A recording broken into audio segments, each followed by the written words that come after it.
Ladies and gentlemen, welcome back to episode. Welcome back to episode. It's crazy, right? Like 51 episodes in, and this intro is still not, like a thing that I can just knock it out the park like that. I maybe because I'm not preparing enough, like this thing kind of crept up on me as I've been traveling a lot, and I'm like, you know what? I'm trying to stay consistent. I'm trying not to miss weeks over and over again. So here we are already late by a day. But nonetheless, ladies and gentlemen, welcome back to the Ajay Patel Show. My name is Ajay Patel. Welcome to episode 51. I appreciate all the love and support that episode 50 has received. Very well expected. Isha is a beloved figure. She has a million friends, 58 bridesmaids. I knew that it would get kind of the influx that it did. I hope y'all enjoyed it. I hope it maybe sprung some conversation that you didn't think of, maybe brought some perspective. I really laughed at kind of, I was posting these TikToks automated through this AI thing called Opus Clips, and it posted the thing about, the subject about brown girls, the kind of the trauma they have growing up. And boy, did Isha got shat on. People were cussing her out on that thing, just being like, oh, this generation, all they do is complain, this and that. It got taken down. It got taken down for, violating community guidelines or whatever. And that's what sucks, right? Like these things that pop off eventually get kind of removed.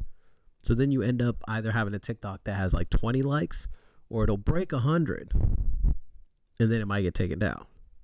It all just comes down to kind of like, I feel like my TikTok account has just fallen into this brown niche. So if I'm talking about Indian stuff, then it gets a handful of likes. If it's anything non-Indian, more than likely it's not going to get anything. I should have looked at the YouTube numbers. Anyways, I thought I would start a new season, but it didn't really make sense. So you know how other, more, I guess, big time podcasters, when they start a new season, they have a new set, a new background, a proper microphone, a new logo, maybe at episode 100. But nonetheless, 51, not gonna lie, a little proud of myself. We have some good stuff coming up. This episode probably gonna be a little bit shorter, give y'all a little travel update, and then talk some general election stuff, because today is election day if you are in the United States, Tuesday, November 5th. But we're going to touch on that a little bit later. We don't want to start off by dampening the mood so fast. Oh boy, sit up. Really, what the fuck are you doing? I am now in London.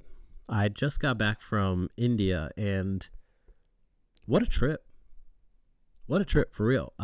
Isha's family really hosted the shit out of me, and we were staying at their kind of family flat / resort in Rishikesh, and it was really posh, like not crazy posh, but still like you're not staying in the slums, right? You're not staying at someone's gam. You're not sleeping on a cot. You're not worrying about bugs every day.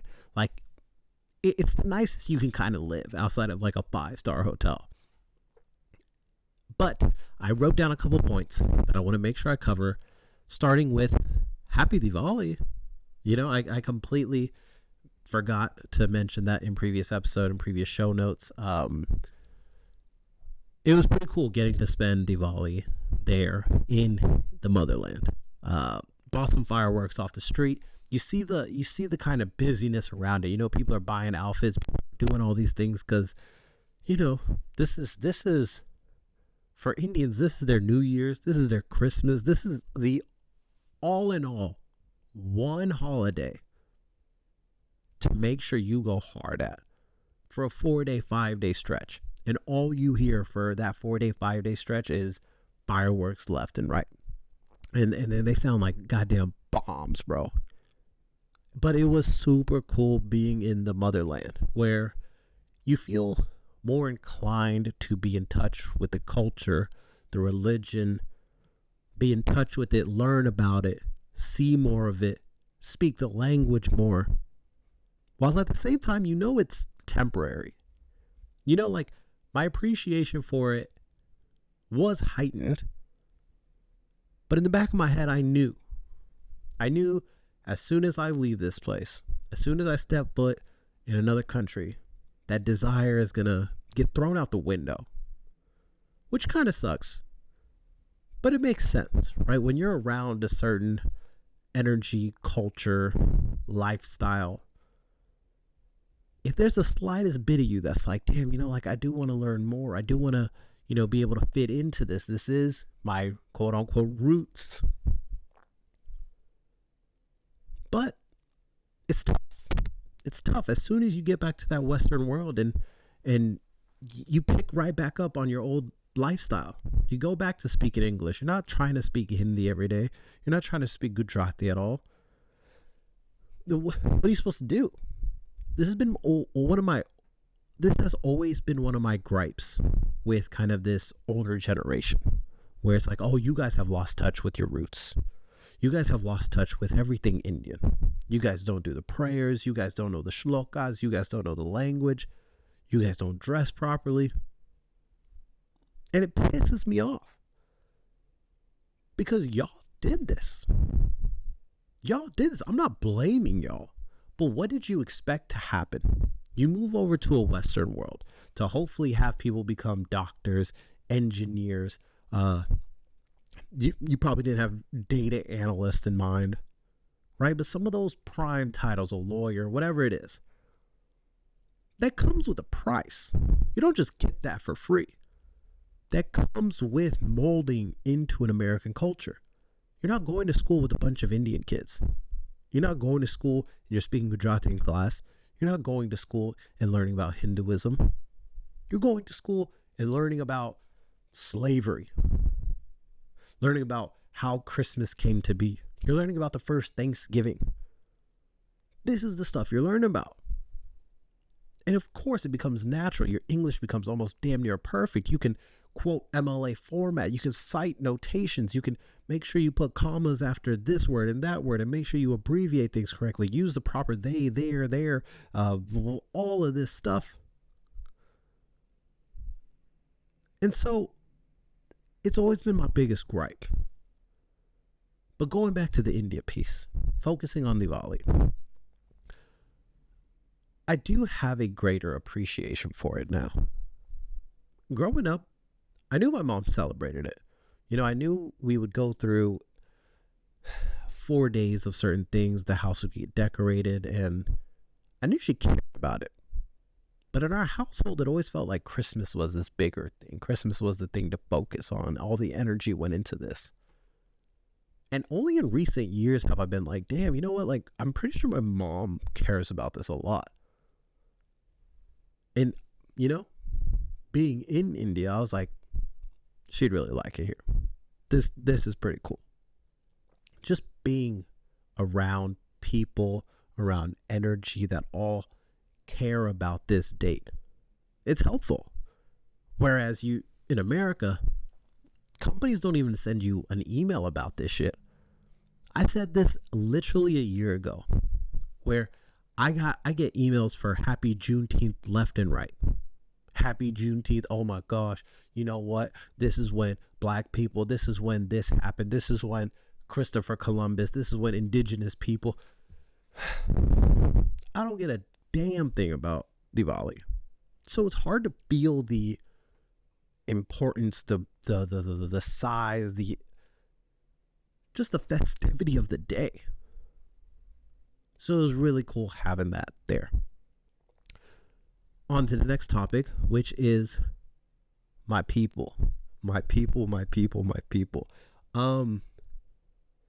It's tough, bro. It's tough. I do believe we are a beautiful culture, a beautiful religion, a beautiful people. But it's hard to defend my people, man. You know how people say, people have there's like it's not a race, a stereotype. Indians smell bad. They're not wrong. It's like, I understand, like things like the road's going to be dirty, certain infrastructure things that you can't change, but it's the simple thing of body odor that you would think is controllable. Like, you would think, hey, you know what? I think we've gotten to a point where we can control this, where we can make an impact on this one thing. Nope. You get into a driver's car, that man might smell like just pure red onion. Pure red onion. Dirty booty hole and all. Pure just stench. And it gets tough to defend my people, man. And they live so just, it doesn't matter. It doesn't matter. Oh, I'll be fine. It's fine. I just rolled out of bed. It's fine. I don't need to shave, shower, wash anything, put a deodorant on. I just roll out of bed, put some shoes on, and start the day. I just don't get it. Like, I understand it may be like a Western thing to overly care about what you look like, what you smell like. Oh, are you using Gucci as your deodorant? Oh, are you using Dolce & Gabbana? I get it. The Westerners, we are a little bit extravagant with our shit. But that's the other extreme. It's just tough to defend. Being in India after 13 years, last time I was there was 2005. It's now 2024. So what's the quick math on that? 11 years? Is that 11 years or is that 9 years? Also, if I keep cutting this in and out, it's because I really do have to keep blowing my nose, but give me a second. Okay, we're back. Like I said, last time I was in India was 2005. And what I realized is I did a shit ton of stuff while I was in India back then. We did this whole mountain thing. We had a driver that took us here and there. We went to go visit this family's place. We went to this other family's place, and he took me to go play basketball with him and his friends. The driver took me to go get this masala soda. We did a handful of things. But it's crazy how, like, you know that feeling, but you still forget everything that the country is about. You forget what the people are about. You forget what it sounds like. The noise of all these cars honking left and right, the traffic, the feeling, the rickshaw looks like in person. And being there this time, while we were staying on the resort, it was hard to imagine it, because it felt like, am I in Cancun? Am I in Cabo with this nice resort and buffet? Sure, I'm not used to eating dosa for breakfast. I'm not used to eating idli sambar. So that part felt like, okay, this must be India. But until you hit the street and you start hearing honking left and right, you start seeing the signs, you start seeing all the, how the people are, the cows on the road. That's when you're like, oh, okay, I'm in India now. So it was a great feeling, but I want to start, keeping this moving with the shopping. The shopping. Boy, oh boy, did I underestimate it. I understand. Like, look, I'm not an idiot. I know a lot of people go to India for wedding shopping because of how good the prices are there versus here. My apologies. I just didn't realize how great it was. And truly, I did not prepare for it. I really did wish that I had my outfits planned out. I had the colors planned out. I had my dad's outfits planned out. Maybe even my brother-in-law's outfits planned out, where I could have gone there and knocked all of it out. But instead, I underestimated it. Showed up kind of ill-prepared. Luckily was able to get a handful of outfits. And the shopping there, honestly, it's unmatched. It's unmatched. There's better options. There's more options. People there will bend over backwards to serve you. And by serve you, you know what I mean. The customer service, they're whipping out every outfit. They're unfolding things straight up on the table. They don't care about folding it afterwards. They don't care about any of that stuff. The only thing they care about is having you walk out with 5 or 6 outfits. and I truly did enjoy myself. I had to shift my mindset a little bit, because there you can't just be passive and sit back and, like, oh, hey, can I look at that? You have to move a motherfucker out the way and be like, let me say that. How much is that? Oh, okay. No, I'm not going to give you that much. This is how much. No. Oh, okay, then fine, then buy. Oh, you now you want to sell it to me? Okay, now give it to me. So once you kind of adopt that mindset, it is truly unmatched. Now then, as you may be able to hear it in my voice, your boy is feeling it.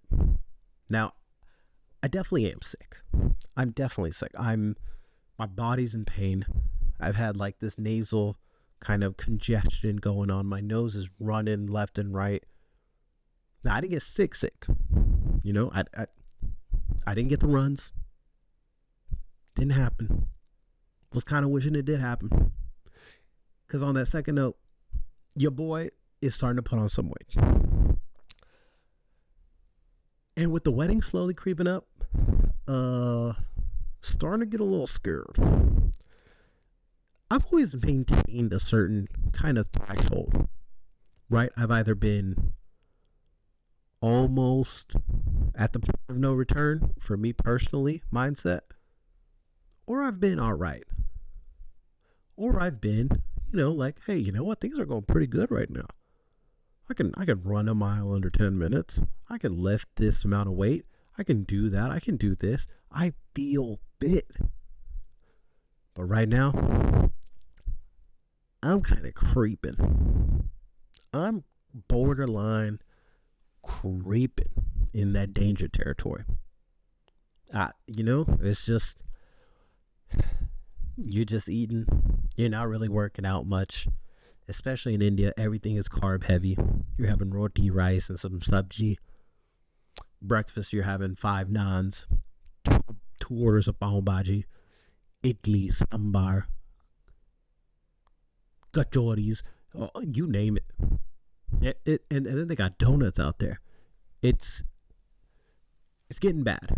But I think I'm going to maybe even try to document this shit, because I do want to. I got to turn this around.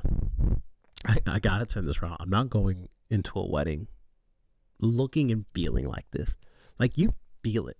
Like, you physically feel it. You put a shirt on and you feel that midsection fat where you like, God damn. What the hell happened? You feel the bloatedness. When you eat something, you like, this ain't feeling all right.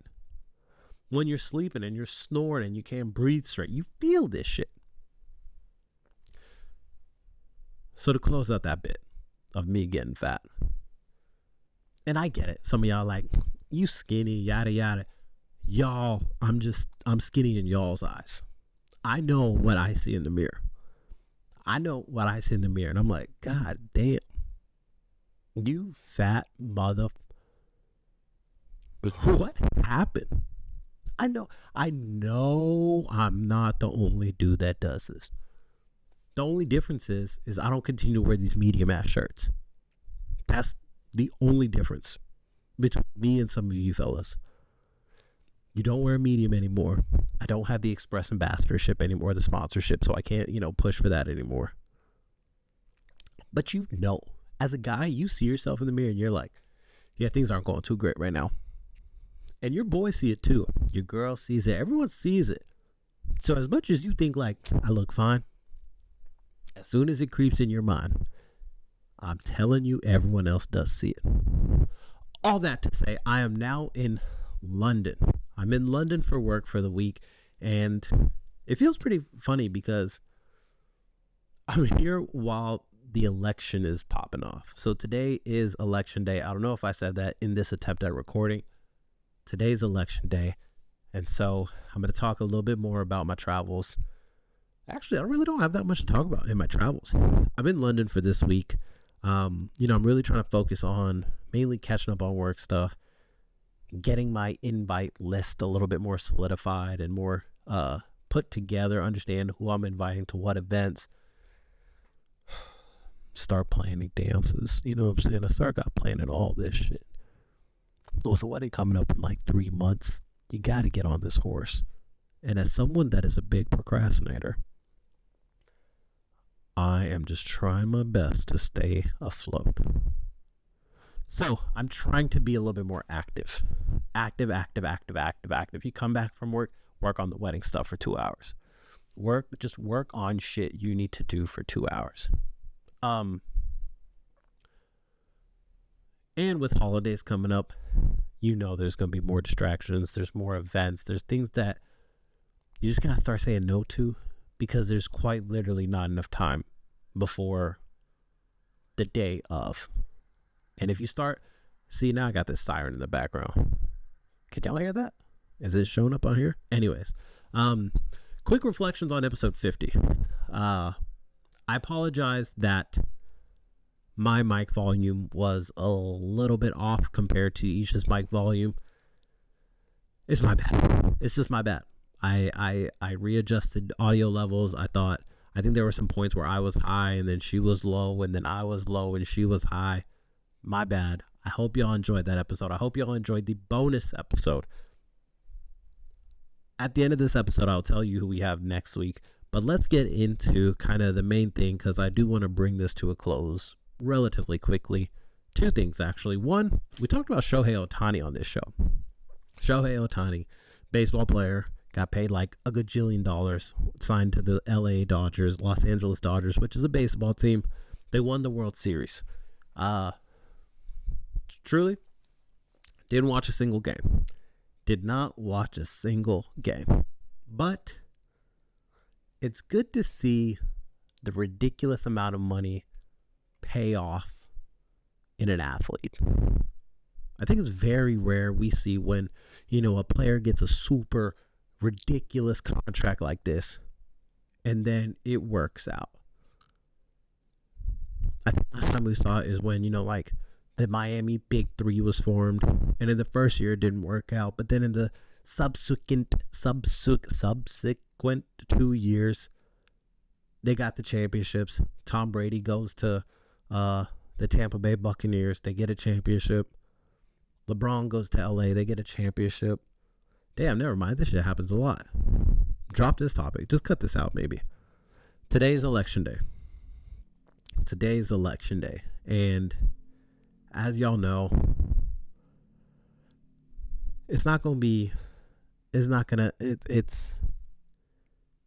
even if Kamala wins, which I know the majority of y'all want, and maybe I might be wrong in my assumption. I don't know my viewer base political demographic. Well, I think I might, but I'm not going to assume. There's just bullshit no matter what. I understand it'll be kind of a breath of fresh air to have a female president, have a first female colored president. And I do think guys do not understand how impactful, take away the fact that it's Trump on the other side.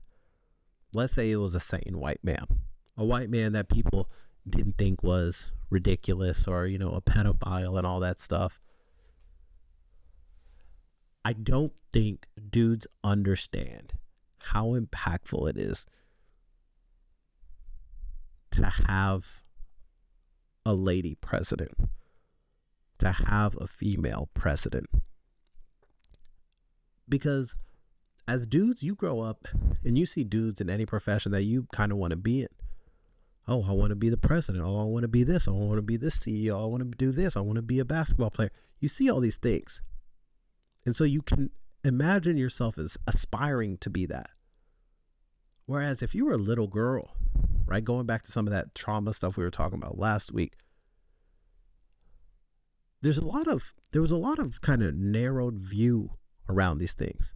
Now it's gotten much better, right? And I understand there's a side of things that guys don't get to do. Oh, guys didn't get to explore being a painter because they would get made fun of. But it's okay, right? Guys, you're supposed to get made fun of a little bit. If you want to be a painter and you never got made fun of, more than likely you're not a good painter. It's just the truth. Girls got it more tough, especially growing up. You don't see any of this shit, especially in that president position. Oh, has there ever been a female president? Nope. Has there ever been a colored president? Yeah, we had one. Was he good? I mean, I don't know. He was cool. He played basketball now and then. But I don't know about good.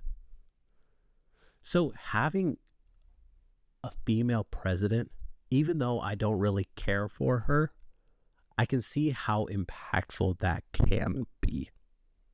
And I think guys don't truly comprehend that. But why am I even talking about this? The one thing I wanted to talk about, give me 1 second. Going back to election day. You have Kamala on one side, you got Trump on the other side. One of those two are going to win. I do have my money on Trump. I do have a large percentage of me that hopes Kamala wins. But here's my thing. Is that I don't think it matters. I know. A lot of y'all may not agree with that. And it doesn't matter. You don't need to.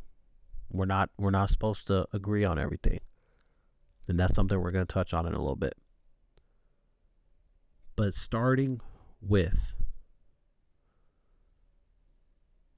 I saw on my friend Nisha Reddy on her story, she had a poll, and it actually came up in another group chat with my friend Jaisal and Kunal.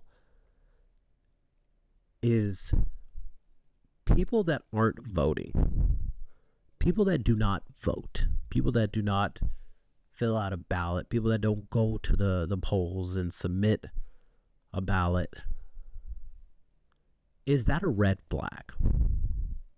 Is that something that should be frowned upon?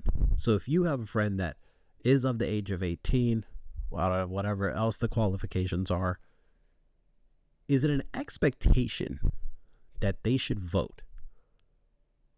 Or if they don't vote, is that a lack of civil service? A lack of exercising their power to speak up, their power to, kind of keep this democracy train going? I'm not doubting that we don't have a democracy, right? But it's this system. It's the system here that keeps things kind of in balance, right? The people choose who their leader are. The people choose who their leader is. Now, my response to Nisha's story was no. I don't think it's a red flag. I truly don't think it's a red flag. 14%. This is an Instagram poll, right? So as soon as you click, you get to see the percentages that everyone's at. 14% were a no. 86% were a yes. And I just laughed. I laughed because I actually had this argument with another friend over COVID where I never voted up until the 2020 election. Never voted. And my friend got heated at me. She was damn near screaming, ruining the COVID game night FaceTime call. And I was moved a little bit. Where I was like, damn, should I be voting? But at the same time, it was just also a year where you have spare time. You're like, you get caught up in all the theatrics, the antics, the media waves of this stuff. So I voted for Joe Biden in the state of Texas. I don't know if y'all know this. Texas is red as shit. And people that are like, oh, it's turning blue. No, it's not. No, it is not. The cities are blue. Dallas, Austin, Houston, the major cities are blue. But if y'all ever step outside of those cities, start going to Waxahachie, anywhere in between, anywhere outside of those three cities, it's red. And I mean red. My vote didn't matter. Now, that wasn't demotivating or anything like that, but I did evaluate my vote, my support, my idea of I'm going to get behind this person. I'm going to get behind this person because I've already taken enough shit for getting behind the other person. And I see how much people hate that. So obviously I must be doing something quote unquote wrong here. And then I look back at the 4 years that we had under this person, right? Under Joe Biden. And I'm not going to get too much into like, oh, you know, this is what the stock market is. This is what unemployment is. This is what's going on in the world. Because I don't understand, right? Like I could look at inflation and be like, inflation's at an all-time high during Joe Biden's tenure. But when in reality, it's because of things that were done by Trump. Trump was giving out stimulus packages left and right like it was fucking Halloween candy. So does he face that backlash, or does that kind of roll into 4 years later where you're dealing with a different president and it's messing up his term? We're getting away from the main question here. Is not voting a red flag? 14% said no. 86% said yes. And I couldn't disagree more. But that's also just my viewpoint on politics. That's my viewpoint on a lot of things that's happening in the world, in America in general, where we get caught up in the hoopla too much. We get way too caught up in the hoopla. And we like to think that we matter more than we do. I'm not saying we don't matter, right? Democracy is real.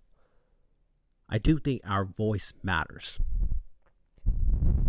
And you see a lot of these celebrities kind of endorsing presidential candidates like we've never seen before. Elon Musk being at Trump rallies. Beyonce, LeBron James posting that, you know, this is the only correct choice, which is Kamala. And that part, this public kind of persona behind the political figure has baffled me recently, because y'all even know her? Or is it just like the cool thing to say for your fan base, right? Like, is there a PR team behind you telling you what to do? Because I highly doubt if I asked LeBron what are Kamala's stances on gun control, on the stock market, on the economy, on welfare, on anything global relationships, I guarantee you he won't know. And if he does, then my apologies. My apologies. But I don't think he does.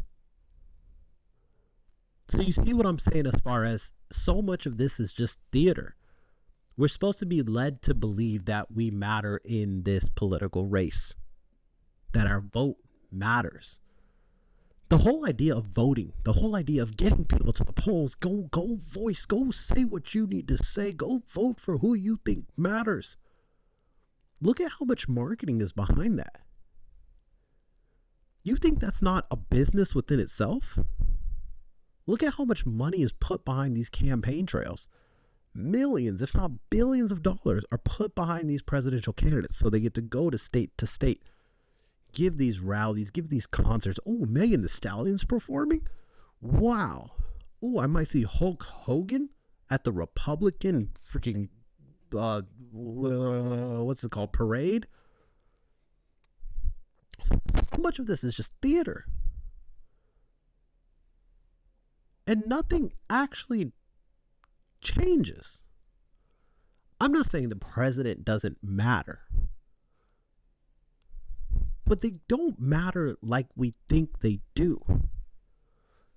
One simple topic is a simple topic, right? Reproductive rights.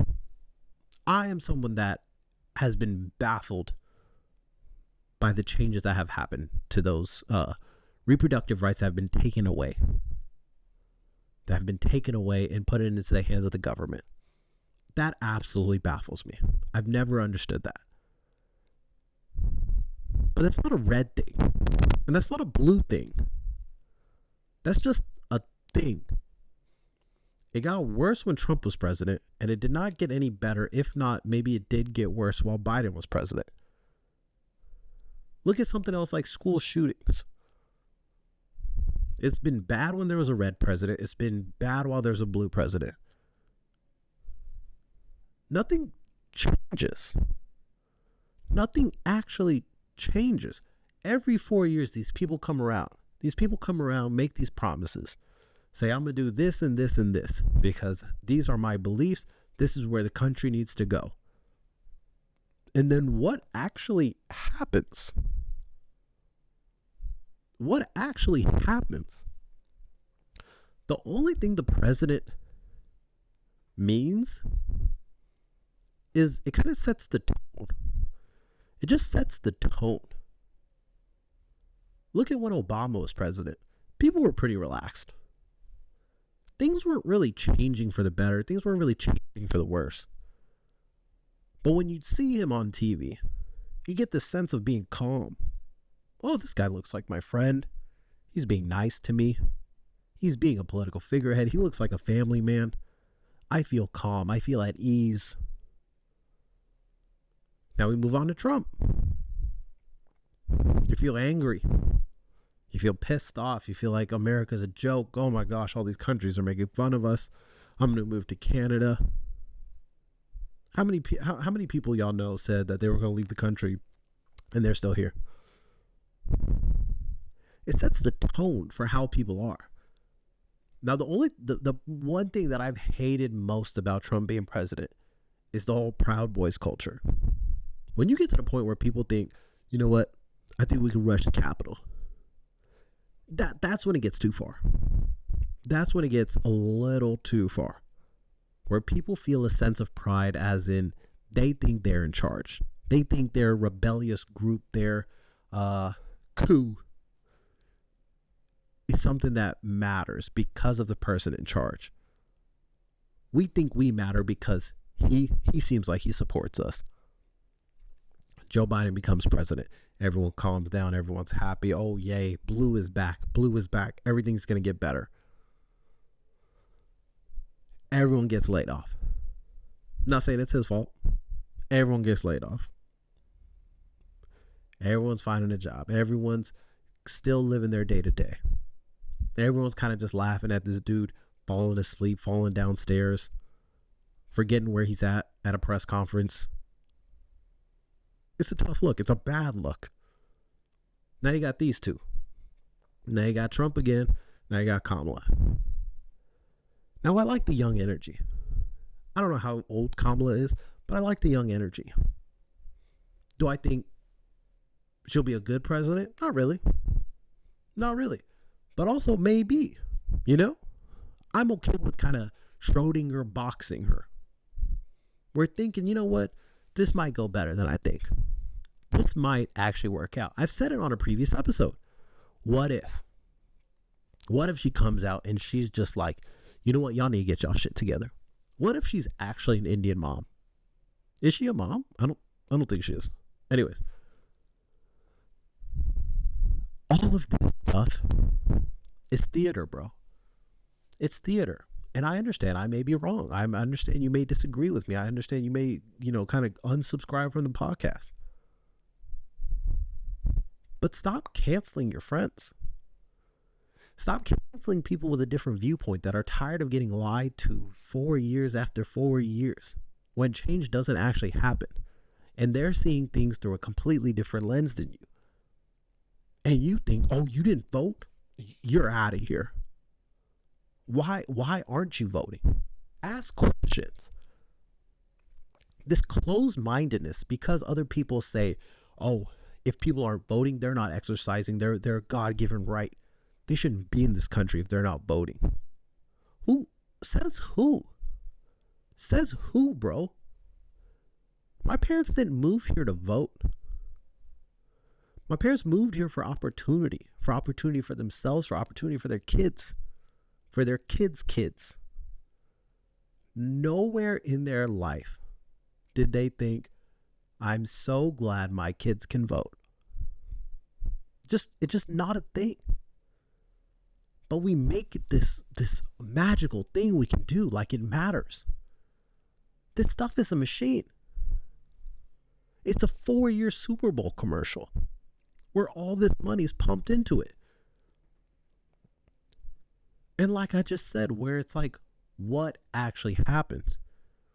And these same people that have this stance of, oh, you gotta vote every 4 years, you gotta vote, you gotta go exercise your vote. I guarantee you,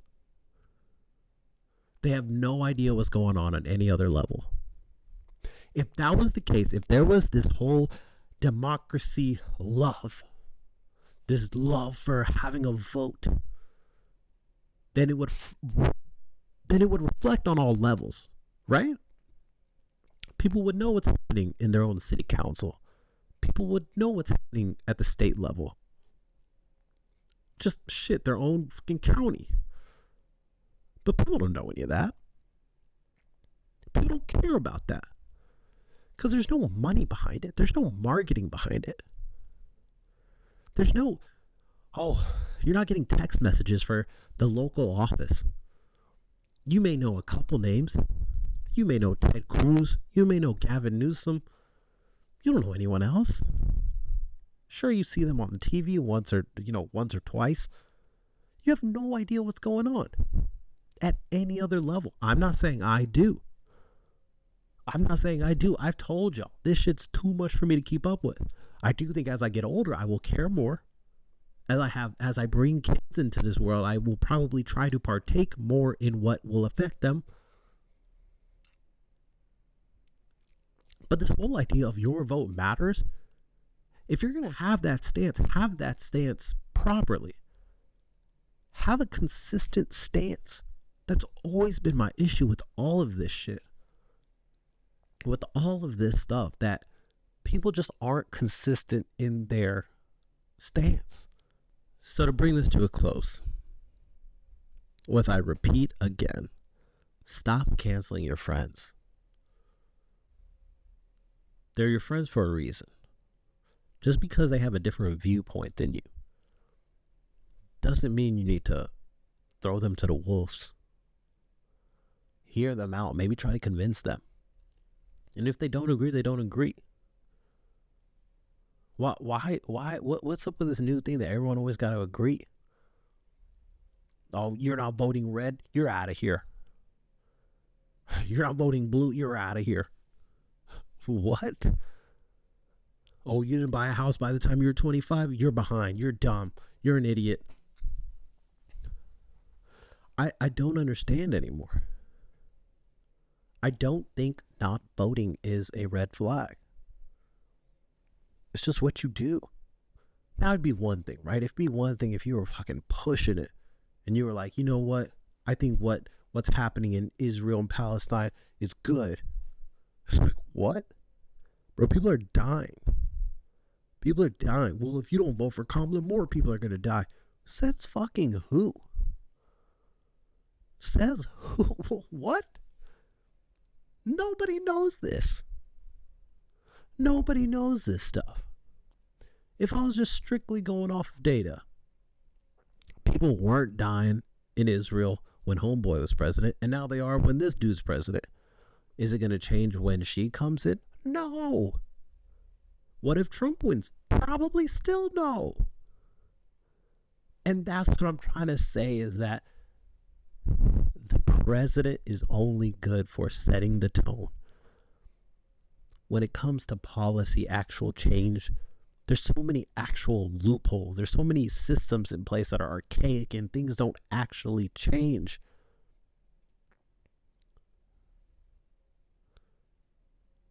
But we hold on to this belief that they do, that it actually matters.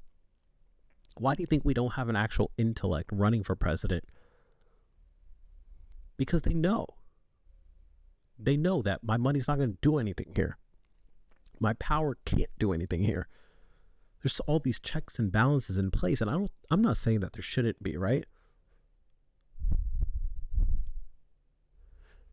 But we gotta stop acting like this president person is the person that fixes everything. And stop acting like, our vote, the fact that we got out there and submitted a ballot actually mattered. If you want to vote, vote. Go vote. If you feel, freaking compelled to do it, do it. But stop lecturing other people to do it. And on that note, don't forget to comment, like, and subscribe. I appreciate you all attending my TED Talk. I will see you guys next week with special guest Anushka Patel. Anushka Patel. My bad. I've been calling everyone Patel. I will see you guys next week with special guest Anushka Bhatia on episode 52. I'm going to get some sleep, pop some Advil, and goodbye.